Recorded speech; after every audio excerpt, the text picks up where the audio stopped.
case followed by so many, the brutal killing of a boyfriend, a jury convicting Jodi Arias in the crime. But tonight, another turn. Jurors unable to decide whether she deserves the death penalty late last week.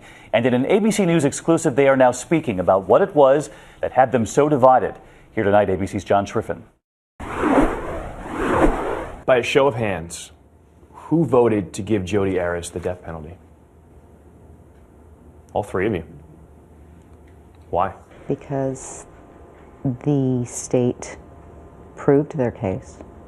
It was premeditated. Three of the jurors in one of the most talked about cases in recent memory are taking us behind the scenes as they weighed the fate of Jodi Arias as she stood trial for brutally killing her ex-boyfriend, Travis Alexander. When I first walked in the room, into the courtroom, I didn't think she was the defendant. Just this very innocent look. Was it hard to get over that initial appearance?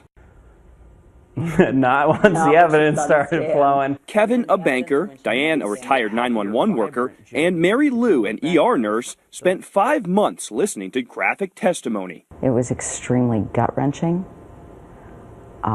extremely emotional, very taxing. They reached a unanimous verdict, guilty of first-degree murder, the more difficult choice, life in prison or death. I felt she could contribute something. The jury made 2 charts, weighing a list of Arias' redeeming qualities against the brutal details of the crime. Day one, we had gone through one and really gave life a chance. And then the next day, I got to sleep on it and I said, well, let me go back and visit the other side. They thought about the 2 sides of Jodi Arias, the meek defendant Do you have a mirror? versus the arrogant woman the public saw in jailhouse interviews like this one by 2020. The Jodi today is the one that killed Travis. And that's the one you were prepared to send to her death.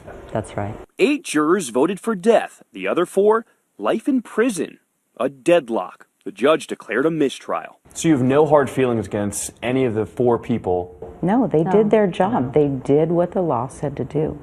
They had a definite conviction, and they stood by their convictions. We all did. Arias' fate now rests with a whole new jury when the death penalty phase is scheduled to start back up again in July. John Schriffen, ABC News, Phoenix.